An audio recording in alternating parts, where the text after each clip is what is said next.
Same code को उसको run करना है तो वो रन नहीं करेगा। वो क्या करेगा, जीआईटी उसको अपने पास स्टोर करके रख लेगा पहले से ही। जब भी फर्स्ट टाइम वो प्रोग्राम रन होगा जीआईटी उस टाइम एज इट इज उसको प्रोवाइड कर देगा, तो फिर से उसको रन करने की एग्जीक्यूट करने की जरूरत नहीं होगी। ठीक है, तो जीआईटी का ये काम है। जेवीएम का जो काम है कि वो प्रोग्राम को एग्जीक्यूट करा देगा।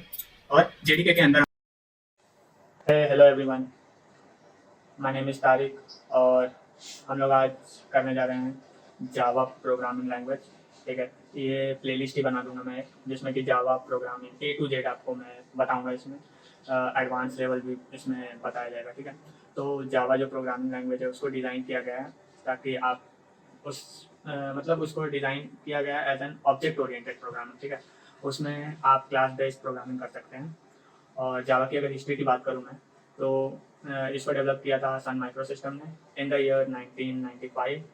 प्रीवियसली इसका नाम रखा गया था ओक। ओके, लेकिन ओक जो है वो पहले से ही कोई कंपनी की नेम थी, पेटेंट राइट था, तो फिर इसको सेटल डाउन किया गया टू द नेम जावा और फिर जावा इसका ऐसे नाम पड़ गया। ठीक है, नेक्स्ट जो थिंग है कि जावा प्रोग्रामिंग लैंग्वेज को हम लोग कोई भी, अगर आपने कोई फर्दर प्रीवियसली कोई प्रोग्रामिंग लैंग्वेज पढ़ के आए हो अगर आप, तो आपको पता है कि हम सीधा जावा से सॉरी मतलब अगर आपने सी पढ़ा है तो सी से सीधा एक एग्जीक्यूटेबल फाइल बन जाएगा और खुद ही वो आपको आउटपुट दिखा देता है। बट जावा में ऐसा नहीं है। जावा के प्रोग्राम्स को अगर आप रन करते हो तो उसके बाद आपका बनता है क्लास फाइल और फिर वो क्लास फाइल आपका एक एग्जीक्यूटेबल फाइल में कन्वर्ट होता है। ठीक है, तो ये सब मतलब बेसिक्स है ये जावा के। और जावा को आपके मशीन पर रन करने के लिए आपको एक जावा का पूरा एनवायरनमेंट सेटअप करना पड़ेगा। वो सेटअप भी हम करेंगे। ठीक है, और जावा बेसिकली यूज़ कहाँ पे होता है। ठीक है, अगर ये हम देखें तो बहुत से डेस्कटॉप एप्लीकेशंस में होता है, जैसे कि एक्रोबैट रीडर अगर आपने यूज़ किया है तो उस वहाँ पर एंटीवायरसेस बहुत से जावा में लिखे गए हैं। मतलब आप अगर कोई भी डोमेन में देख लें तो जावा यूज़ होता ही है। ठीक है, एक बहुत ही फेमस हम इंडियंस के पास एक वेबसाइट है, मतलब मोस्ट ऑफ द पीपल उसे यूज़ करते हैं आज के डेट में। जब से एंड्रॉयड आया हमारे पास तो यूज़ करते ही हैं। ठीक है, उसको IRCTC, जहाँ पे हम ट्रेन की टिकट बुकिंग के लिए यूज़ करते हैं। बहुत सी और भी वहाँ पे फैसिलिटीज़ प्रोवाइड की जाती है। तो वो बेसिकली लिखा गया है जावा में। ठीक है, जावा लैंग्वेज में लिखा गया है। मोबाइल फ़ोन में भी जावा यूज़ हो जाता है, बहुत से सिस्टम एम्बेड करने में, गेमिंग में, रोबोटिक्स में। तो बहुत ही एक बोला जाता है कि एक समंदर है जावा। जावा की बहुत सी टेक्नोलॉजीज़ है, वो भी हम आगे आके पढ़ेंगे। ठीक है, लेकिन इस प्लेलिस्ट में आपको सिर्फ जावा, कोर जावा एकदम ए टू जेड विद एडवांस और बिगनर फ्रेंडली दोनों होने वाला है। ठीक है, तो बस वीडियो में बने रहिएगा और फिर चलिए आप देखते हैं कंप्यूटर स्क्रीन पे चल के कि क्या है जावा और क्या क्या कंपोनेंट्स है इसके, उसको पहले समझ लेते हैं। फिर करेंगे सेटअप और रन करेंगे पहला प्रोग्राम हम लोग, जो कि है हेलो वर्ल्ड। ठीक है, कोई भी प्रोग्रामिंग लैंग्वेज के लिए हेलो वर्ल्ड पहला प्रोग्राम है। ये बहुत ही स्टीरियोटाइप है लेकिन क्या ऐसा ही है, तो वैसे ही हम भी करेंगे शुरू। ठीक है, चलिए तो फिर चलते हैं कंप्यूटर स्क्रीन पे। हाँ फ्रेंड्स, तो हम लोग आ गए हैं अपने लैपटॉप स्क्रीन पे और मैं यहाँ पे आपको जावा के पूरे जितने भी कंपोनेंट्स है सबके बारे में एक्सप्लेन करता हूँ। ठीक है, पहले हम खोल लेते हैं, शुरू हो जाए वन नोट कर लेते हैं माइक्रोसॉफ्ट का। कहाँ गया अभी।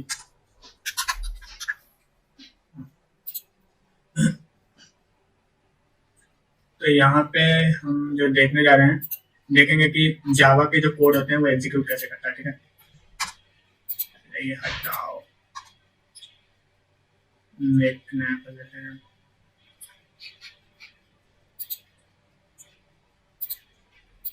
ठीक है, तो समझ लो ये हमारा है जावा फाइल। ये रहा हमारा जावा डॉट फाइल, जो होगा हमारा, जो भी हम सोर्स कोड लिखेंगे वो हमने यहाँ अपने मशीन पे लिखा। ठीक है, थोड़ा बढ़ा देता हूँ। ठीक है, ये है हमारा जावा फाइल। और ये जावा फाइल आप जब सी प्लस प्लस या सी अगर किसी ने किया है तो आपने देखा होगा कि डायरेक्ट बनता था वो सी डॉट एग्जीक्यूटेबल। ठीक है, एग्जीक्यूटेबल फाइल, लेकिन यहाँ ऐसा नहीं होगा। यहाँ होने वाला है, बनेगा जावा डॉट क्लास। ठीक है, क्लास फाइल बनेगी यहाँ।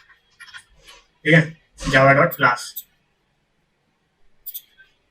जावा डॉट क्लास बनेगा। और फिर होने वाला है यहाँ पे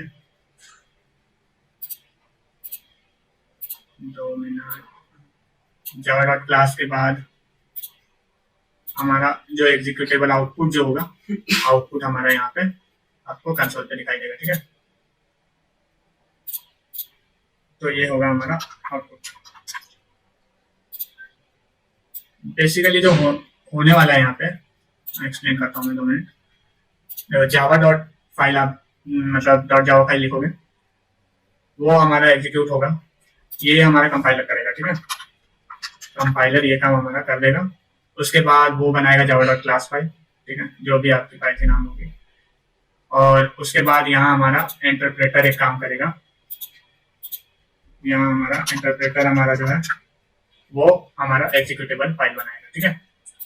बेसिकली ऐसे वर्क करता है। कोई भी और अदर प्रोग्रामिंग लैंग्वेज में आप देखेंगे तो जो भी डॉट फाइल होगी वो डायरेक्ट आपका आउटपुट जनरेट करती है यूजिंग कंपाइलर, और यहाँ पे ऐसा नहीं होगा। यहाँ पे पहले क्लास फाइल बनेगी, बाइनरी फाइल।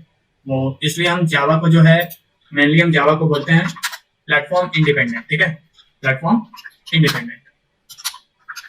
मतलब कि अगर आप इस जावा डॉट क्लास फाइल को आप कहीं पे भी लेके, किसी भी सिस्टम पे आप लेके जाइए, वहां पे वो रन करेगा, ठीक है।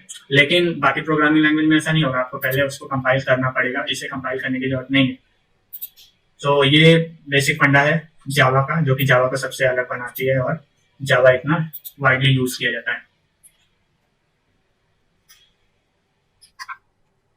तो ये सब तो होगा कि जावा एग्जीक्यूट कैसे होगा, ठीक है।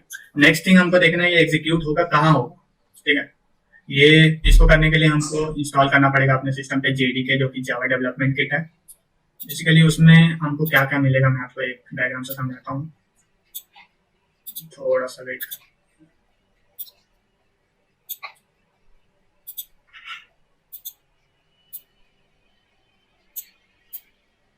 कुछ ऐसा, ये हमारा होगा जेडीके, ठीक है।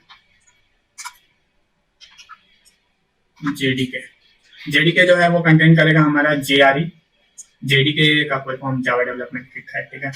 तो जावा डेवलपमेंट किट हमारा जेआरई, तो जेआरई होगा इसके अंदर। और जेआरई के साथ हमारे पास कुछ डेवलपमेंट किट्स होंगे, उसके अंदर कुछ क्लासेस, कुछ फाइल्स होगा। उसके बाद हमारा होगा यहाँ जेवीएम, जावा वर्चुअल मशीन, जो कि हमारे प्रोग्राम को रन करने में हेल्प करेगा, ठीक है। ये मेनली हमारे प्रोग्राम को रन करेगा, ठीक है। और फिर एक होगा जो कि जेआईटी होगा। जेआईटी मतलब जस्ट इन टाइम, इसको बोल सकते हैं हम लोग, जस्ट इन टाइम बोलते हैं। मीन्स कि अगर समझो जेडीके में हमने कुछ प्रोग्राम लिखा, ठीक है, उसके बाद जावा वर्चुअल मशीन ने, जेवीएम ने उसको एग्जीक्यूट किया। एग्जीक्यूट करने के बाद हमको उसके आउटपुट जो है, हमने आउटपुट हमारे कंसोल पे आ गया। अब हमने कुछ डिफरेंट इनपुट के साथ उसको फिर से रन किया हमने। फिर जेवीएम क्या करेगा, अगर कोई पर्टिकुलर फंक्शन मेथड है हमारे पास, ठीक है, क्या होता है मेथड फंक्शन, ये सब हम देखने वाले हैं। बट अभी के लिए आप समझ लीजिए कोई एक पर्टिकुलर पीस ऑफ कोड है, तो अगर उसको फिर से सेम कोड को उसको रन करना है तो वो रन नहीं करेगा। वो क्या करेगा, जेआईटी उसको अपने पास स्टोर करके रख लेगा पहले से ही। जब भी फर्स्ट टाइम वो प्रोग्राम रन होगा, जेआईटी उस टाइम एज इट इज उसको प्रोवाइड कर देगा, तो फिर से उसको रन करने की, एग्जीक्यूट करने की जरूरत नहीं होगी, ठीक है। तो जेआईटी का ये काम है। जेवीएम का जो काम है कि वो प्रोग्राम को एग्जीक्यूट करा देगा। और जेडीके के अंदर हमारी जावा रन टाइम एनवायरनमेंट होती है, जिसके अंदर जेवीएम और कुछ डेवलपमेंट किट्स होते हैं, ठीक है। तो ऐसा कुछ दिखता है हमारा पूरा जावा डेवलपमेंट किट। अब जो जावा प्रोग्राम हम लिखने के लिए यूज करने वाले हैं, बहुत सी आईडी है जो हम यूज कर सकते हैं, जैसे एक्लिप्स हो गया, फिर इंटेलिजे आइडिया हो गया। आप कोड एडिटर भी यूज कर सकते हैं, अगर कोई फैमिलियर है विजुअल स्टूडियो से तो विजुअल स्टूडियो भी यूज कर सकते हैं आप, ठीक है। लेकिन हम जो यहाँ करने वाले हैं वो करेंगे हम लोग इंटेलिजे आईडी पे, ठीक है। इंटेलिजे आईडी को इंस्टॉल करेंगे आप। मैं आपको बताऊंगा कि इंटेलिजे आईडी इंस्टॉल कैसे करते हैं। उसके अंदर आपको, इंटेलिजे आइडिया के अंदर आपको मिल जाएगा जेडीके, ठीक है, जावा डेवलपमेंट किट आपको वो प्रोवाइड कर देगा। लेकिन अगर, ठीक है, ध्यान से सुनिएगा इस बात को, कि अगर आप कोई कोड एडिटर यूज कर रहे हैं, कोड एडिटर यूज करते समय आपको जेडीके अलग से इंस्टॉल करना पड़ेगा। जेडीके कोई भी कोड एडिटर आपको जावा प्रोवाइड नहीं करेगा, ठीक है। जावा का एनवायरनमेंट आपको प्रोवाइड नहीं करने वाला है, जेडीके प्रोवाइड नहीं करेगा।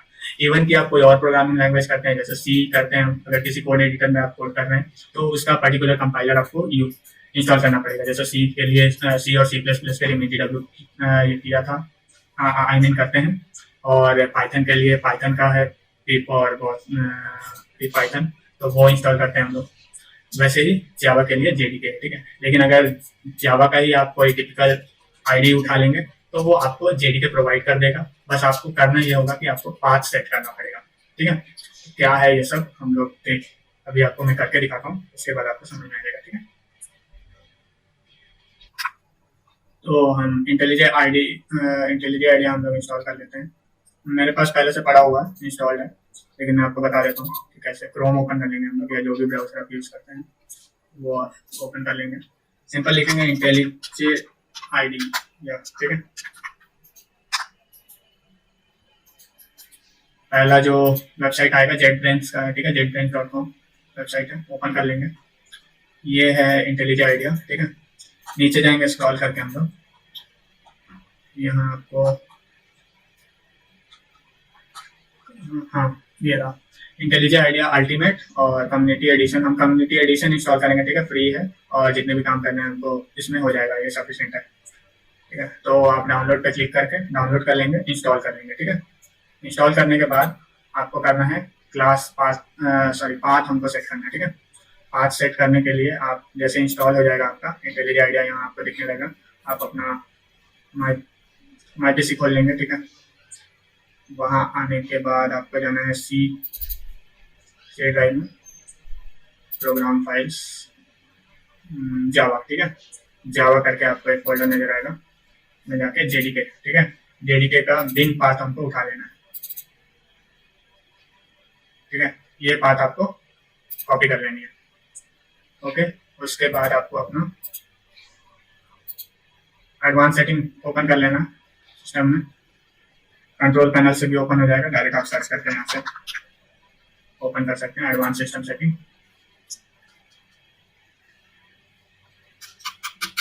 ओपन हो जाएगा, हाँ, तो ये ठीक है, ऐसी विंडो आपको नजर आएगी।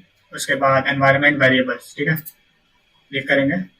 यहाँ आपको एनवायरनमेंट वेरिएबल में दो विंडो आपको नजर आएगा, यूजर वेरिएबल और सिस्टम वेरिएबल। यूजर वेरिएबल में हम चेंजेस करेंगे, ठीक है। यहाँ आपको पाथ का एक रो दिख रहा होगा, ठीक है, पाथ के रो पे आप क्लिक करके एडिट पे जाएंगे, ठीक है। ये जितने भी चीज मैं यूज करता हूँ उसके पाथ सेट किए हैं, उसमें आपको एक दिख रहा होगा, ये जेडीके का पाथ सेट है, ठीक है। तो बस आपको यहाँ पे क्या करना है, सिंपल कुछ नहीं करना, बस न्यू पे क्लिक करना है। यहाँ पे वहां से जो कंट्रोल सी या जो भी कॉपी करके आते हैं आप, बस यहाँ पे पेस्ट कर देना है। उसके बाद आपको ओके ओके और ओके, बस दैट्स इट। अब आप पूरी तरह से रेडी हैं जावा का फर्स्ट प्रोग्राम लिखने के लिए, ठीक है। तो नेक्स्ट वीडियो में हम जावा का फर्स्ट प्रोग्राम लिखेंगे, और लिखकर आपको बताऊंगा कैसे डॉट क्लास फाइल बनेगी, ठीक है, डॉट जावा फाइल से, और कैसे सब कुछ रन होता है, ठीक है। इंटरफेस आप इंटेलिजे आइडिया इंस्टॉल करके उसका इंटरफेस भी देख लीजिएगा थोड़ा। मैं आपको वैसे नेक्स्ट वीडियो में आपको फैमिलियर करा दूंगा कि क्या हमको करना है, कुछ माइनर से चेंजेस करनी रहती है, उसके बाद आपको बहुत ही आसान हो जाएगा यूज करना, धीरे धीरे हम वो भी सीख जाएंगे।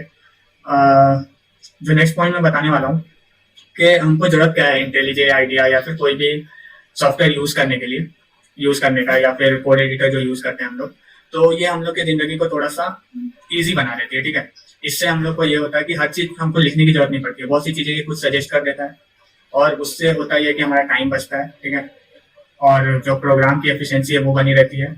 बहुत सी जो एरर्स होती है वो डिटेक्ट करके ये हमें पहले ही बता देता है, हमको पहले ही पता चल जाता है कि कहाँ पे हमारा एरर आ रहा है, तो ये थोड़ा सा हमारे लिए बेनिफिशियल होता है। वैसे हम ये भी सीखेंगे कि डायरेक्ट कमांड से, पावर शेल या फिर कमांड प्रॉम्प्ट से हम कैसे जावा के प्रोग्राम को रन कर सकते हैं, वो भी बताऊंगा मैं, क्योंकि वो बहुत ज़्यादा जरूरी है। आप सिर्फ इसके ऊपर डिपेंड नहीं रह सकते हैं, ठीक है। तो बस आज के वीडियो में इतना ही। नेक्स्ट वीडियो में हम एक प्रोग्राम करके देखेंगे जावा का, और जो भी आगे की फर्दर वीडियोस होंगी उसके लिए आप इस प्लेलिस्ट को सेव कर लीजिए। Thank you, have a nice day.